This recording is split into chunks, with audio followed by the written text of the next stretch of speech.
In today's episode, we're going over why your patients need to continue training when they're injured with special guest Tony Gentilcore. We're also going to talk about how to go about it. Let's do it.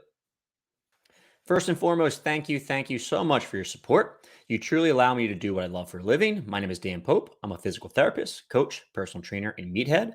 I love all things fitness. This is the Fitness Pain Free Show, where we help coaches and physical therapists like you get your patients and clients out of pain and back to training in the gym where they belong. If you're watching this on YouTube, help me out by hitting that like button, comment, and subscribe to the channel. If you're listening to this via podcast, leave me a positive rating and review. It helps a ton. Thanks, and let's get rolling. If you want to support me that extra step further, consider subscribing to Fitness Pain Free Insiders. It's a comprehensive educational resource and toolkit for the fitness and rehab professional. Think Netflix, but for trainers and physical therapists. People ask me all the time, what's the next step I can take with you, Dan, to learn more? Well, this is it. It is premier content from myself. I've been making this for the past 5+ years or so.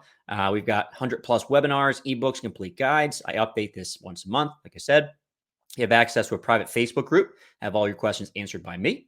You can decide upcoming podcast topics, and you can get started for just $1. After that, it's $12.99 per month. It's nice and cheap. You can cancel anytime. So head over to fitnesspainfree.com, click on the programs link, and then click on Fitness Pain Free Insiders Online Library. I'll also leave a link in the show notes so you can check it out. I want to give a little background on Tony Gentilcore before we get going. So first and foremost, he is a strength coach and personal trainer. He is the co-founder of Cressy Sports Performance. He's also currently the owner of Core, which is a training studio in Boston, Massachusetts. He's also a very prolific writer. You may have seen him on tnation.com. That's actually the first time I read about Tony. Also bodybuilding.com, Men's Health, and Stack Magazine. On top of that, Tony travels and speaks internationally, and he collaborates with some of the top personal trainers and strength coaches in the world, right? He's also a personal friend of mine, and I've been working with him for about the past 6 years or so. We work together with a lot of different clients, which I think is a great collaborative effort. And we'll talk about this a little bit more in the podcast. All right, let's get it rolling. Recording started. Did it say anything on your end? Yeah, it did. Cool. We're live now. We're live. Tony, what's going on, man? What's going on? Good to catch up. I know we caught up a couple of weeks ago, but you know, it's always nice to see your lovely face. I know, it is pretty nice. We had a fun time. Yes, speaking together. Yeah. Well, it's nice to see you with outside of my own rehab. You know, you and I got together on a weekly basis for quite a time, but it wasn't under fun circumstances. Yeah, for sure. Well, brings me kind of to the next point here, but I wanted to have you on here today, first and foremost, because you got requested, right, from some people on my social media. Maybe one person wanted to hear from me, or yeah, thousands. I have thousands of followers, Tony. Just kidding. I'm doing okay, but anyway, I really want to have you on the show today because people ask me all the time, who are the people that I can learn more from about strength and conditioning, and who are the best resources out there? And you truly are one of those guys, so despite people wanting you on the podcast, I too wanted to have you on the podcast. Yes, I think you have a lot to spread, information wise. What do you think?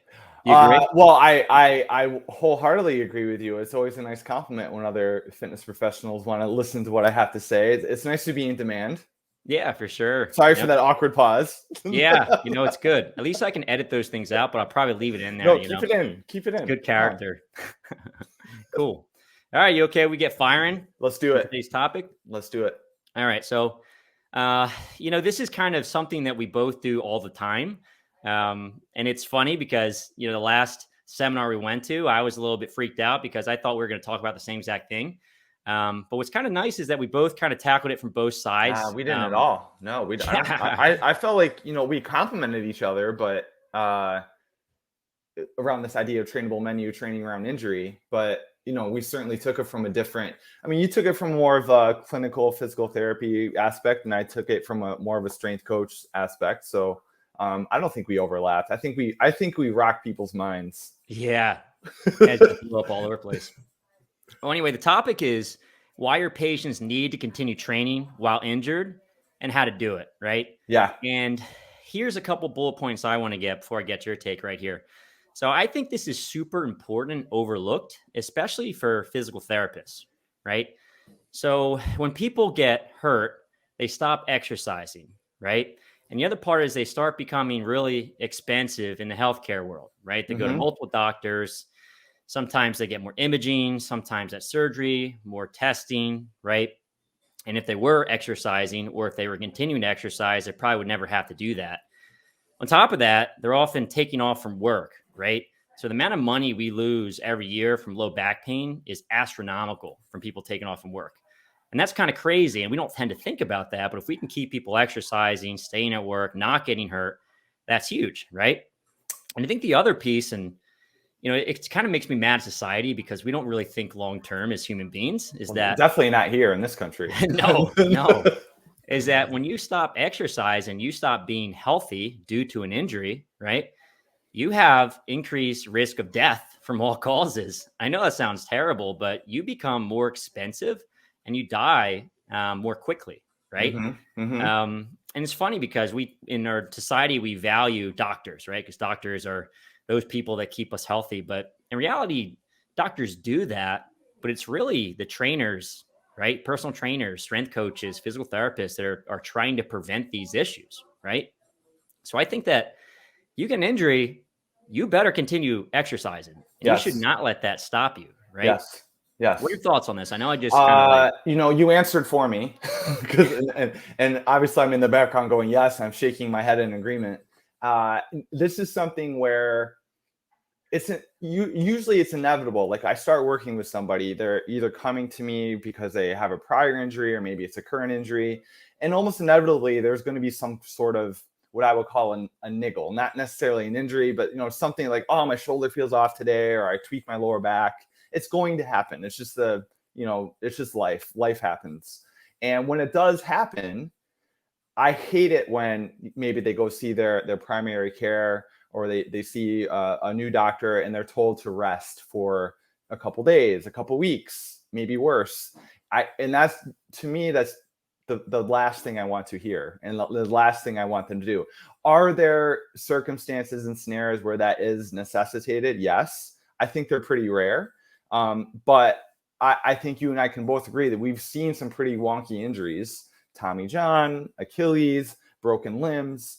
And we can definitely train around those injuries. Because I think one point that you brought up in your presentation a couple of weeks ago when you and I presented at the same workshop conference was that a lot of these individuals that come to you and I who are maybe weekend warriors, or maybe they're long-term meatheads, or maybe they were former athletes and they are currently working out and training and they're active, the last thing you want to do is take that away from them.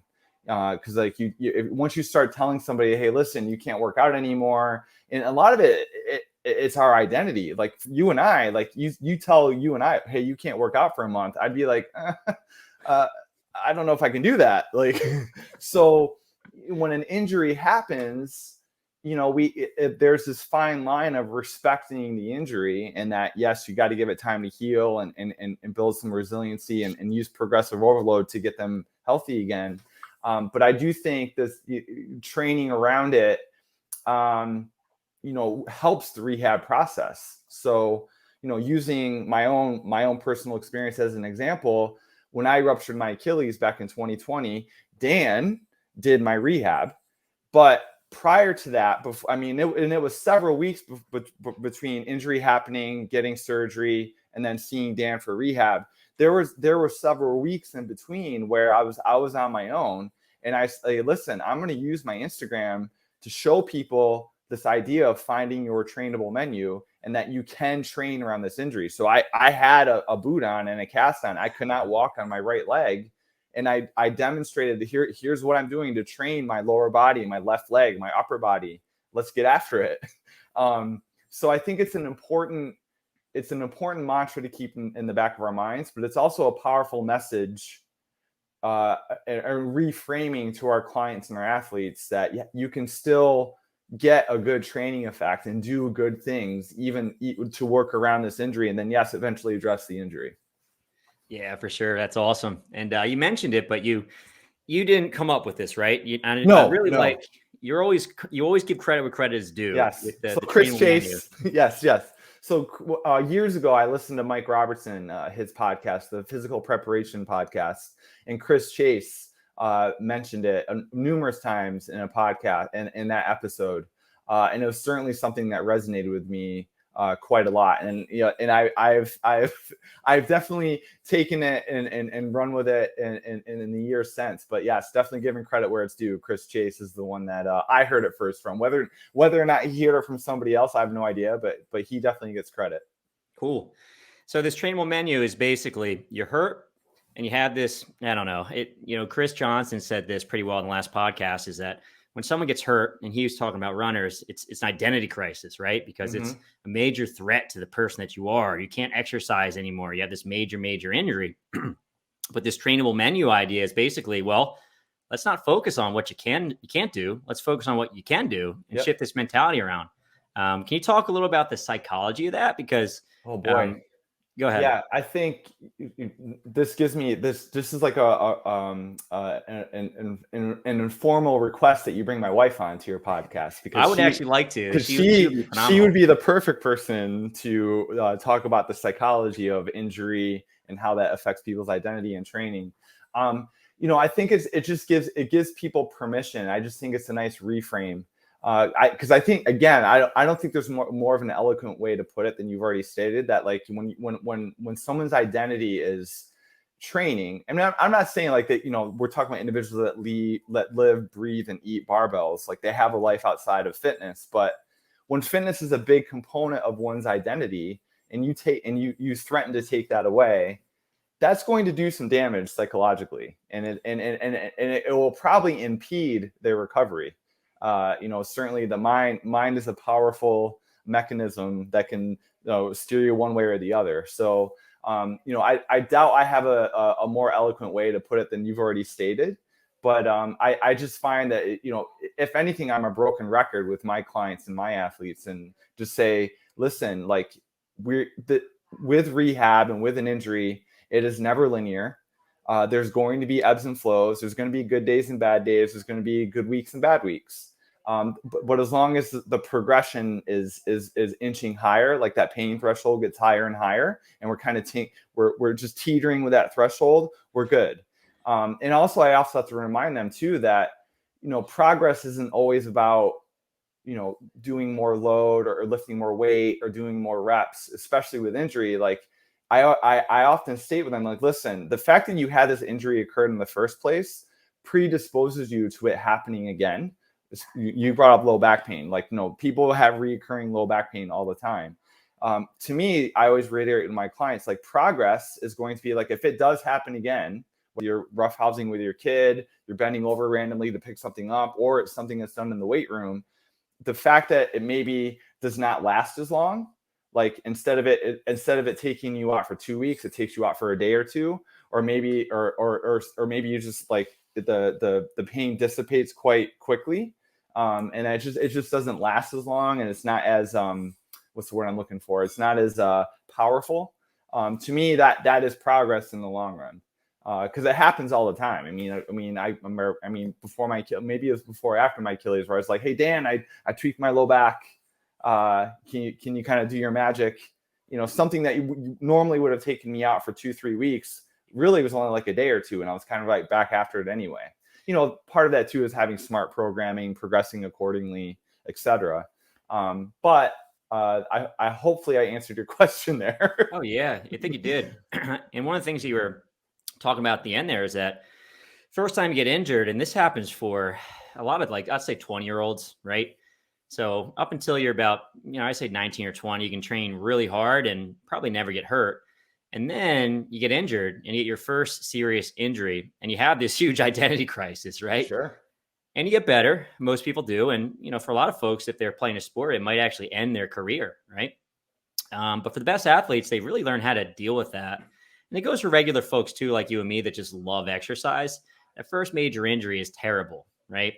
And then you get over that injury and you have another one. You're like, well, I got through it last time. I'll get through it again. And it's a little bit easier.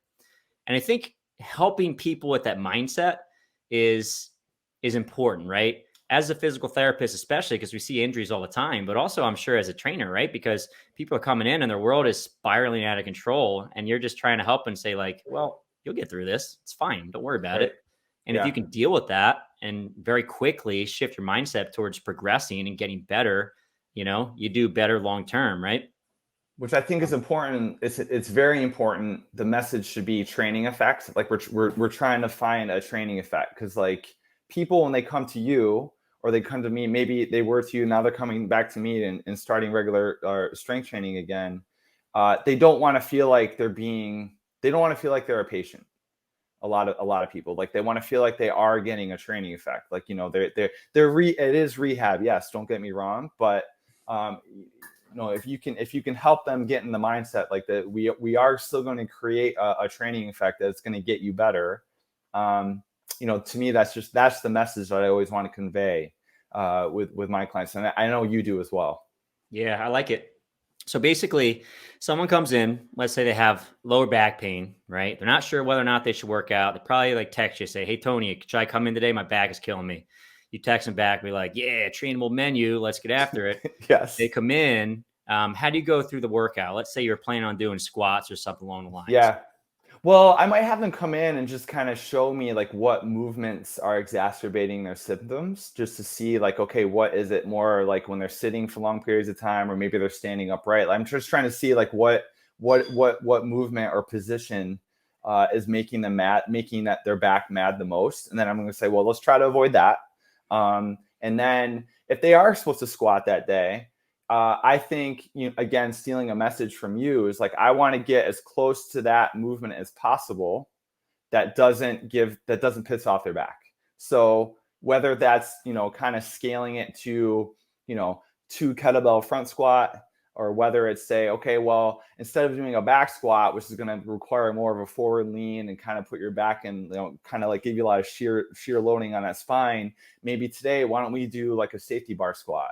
Where the barbell's a little bit higher on your back, you can have a more upright torso, and let's see how you handle that. And so long as they never get above that certain threshold, that magic number of 3 on a 1 to 10, I think that's the number that you convey quite a bit too, is like 10 being the worst pain possible, 1 being like, I can do this. As long as they don't get above that 3 during their session, I'm fine with that. And if their back is bothering them, then I just say, okay, we're going to do single leg stuff today, or we're just going to do hip thrusts and posterior chain, or screw it, we're just going to do upper body. Let's just do a bunch of chin ups and bird dogs, and let's get after it that way. And there's another concept that I like to use in my clients where I call it a bloop bloop bloop workout. So what I mean by that is any old school, like guys and girls our age who played old school Nintendo back in the day, whenever little Mario ate a mushroom and turned into big Mario, there was like this sound that the game made. It was called doo doo doo doo. It was called bloop bloop bloop. So what I'll do sometimes is, like, if somebody comes in with like their lower back is mad, their elbow is mad, their shoulder is mad, I say, let's put away your the program I wrote for you for today. Let's put that to the side for today.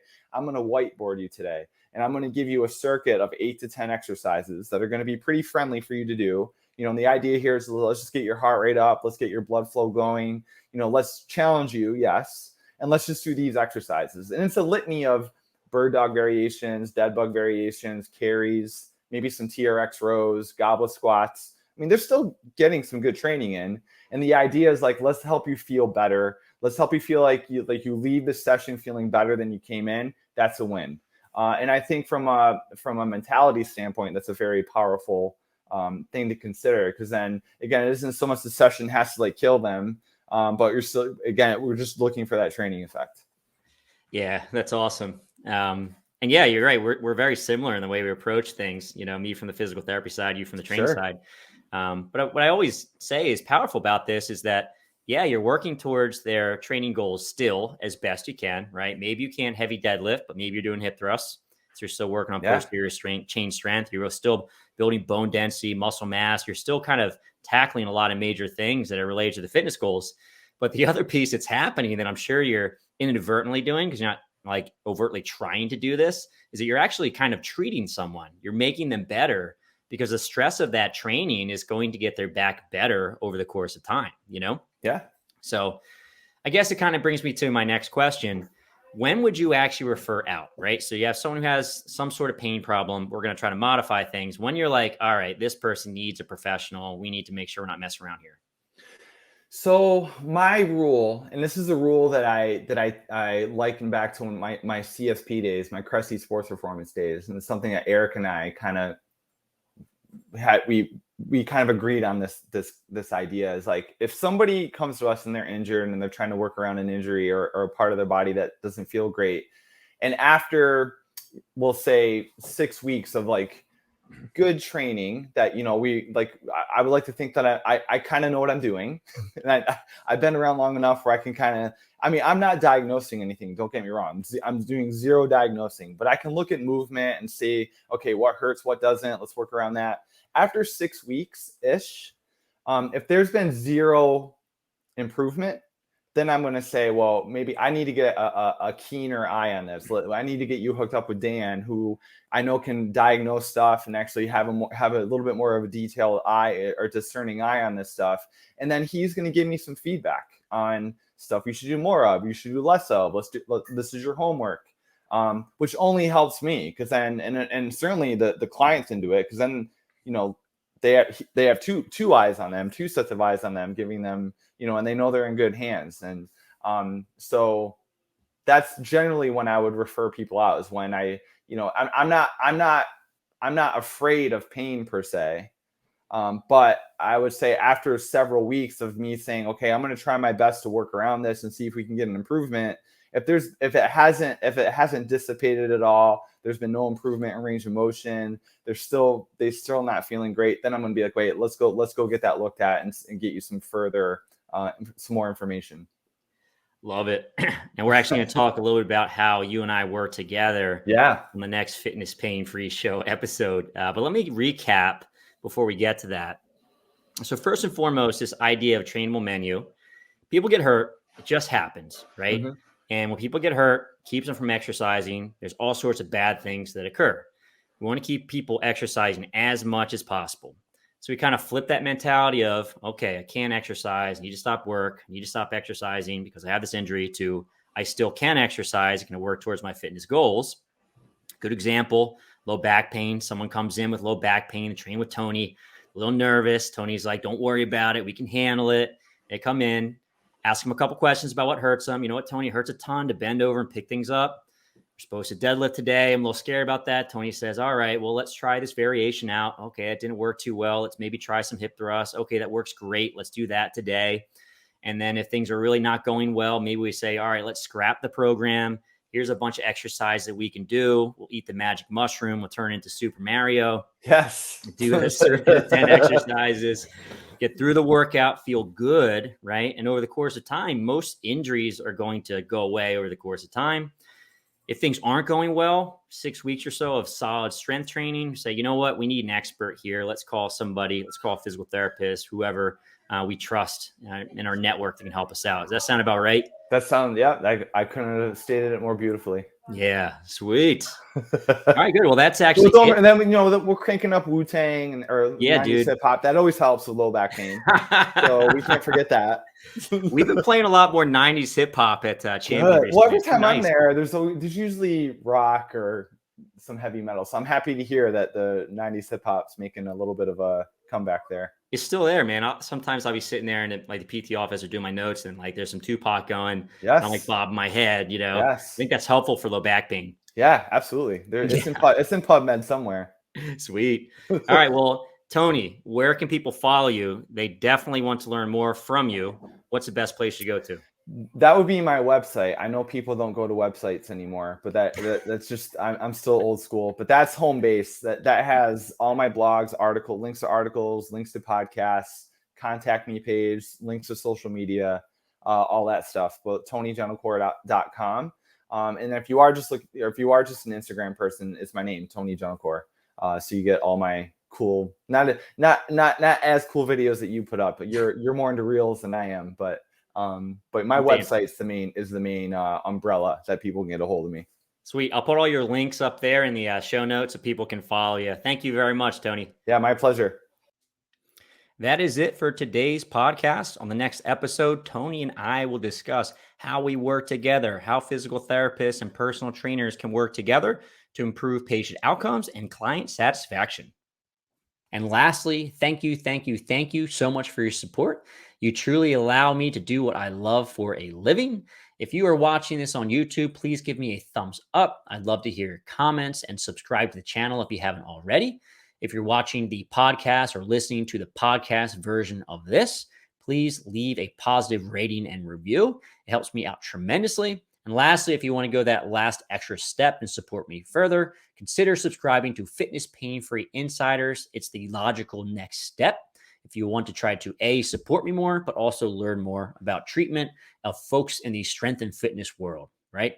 So I'll put a link in the show notes to Fitness Pain Free Insiders. But if you head to fitnesspainfree.com, click on the programs link, and then click on Fitness Pain Free Insiders online library, you can check it out. Lots of great learning. Thanks again, guys. I'll talk to you later.